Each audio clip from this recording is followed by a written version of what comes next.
Zimbabwe's Minister of Justice has accused Vice President Constantino Chiwenga of treason, a stunning and dangerous escalation of the infighting that has gripped the country's ruling ZANU-PF party. In a formal response to a dossier of corruption, allegations authored by the Vice President, the Justice Minister, Ziyambi, stated that the document's call to action was palpably treasonous.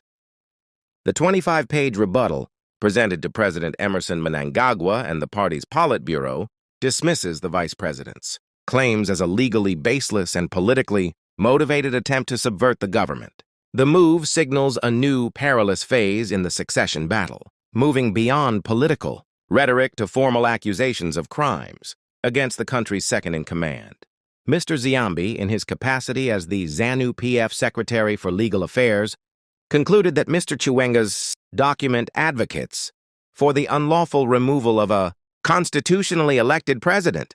He warned that any effort to unsettle the government based on what he termed falsehoods in the dossier is tantamount to treason. The Justice Minister took particular issue with what he saw as Mr. Chiwenga's attempt to draw parallels between the current political climate and the events of November 2017, which led to the ouster of Robert Mugabe. Mr. Ziyambi described this as a strong appetite to bring us back to November 2017, and declared that any such ambitions should be crushed. He defined any attempt to stage a coup, whether through treacherous acts, misrepresentation of facts, or incitement of violence, as a grave offense. The response document also frames Mr. Chiwenga's critique as a criminal offense against the head of state himself. Mr. Ziyambi wrote that the dossier was a direct and personal attack on the person of the president, and that undermining the president's authority is a criminal offense in terms of our law, which threatens to destabilize peace and national security. Ultimately, Mr. Ziyambi recommended that Mr. Chiwenga's document, which he personally authored and presented to the president, should be entirely dismissed. It is my considered opinion that the document should be disregarded due to its material shortcomings and lack of appreciation of party procedures and the national constitution, he wrote.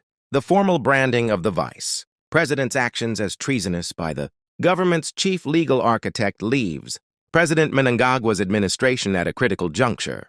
The move could either be a prelude to formal legal action against one of the country's most powerful political and military figures, or a high-stakes political maneuver designed to force him into retreat. Either way, it signals that the internal battle for control of ZANU-PF has now reached a point of open hostility. Thank you for watching.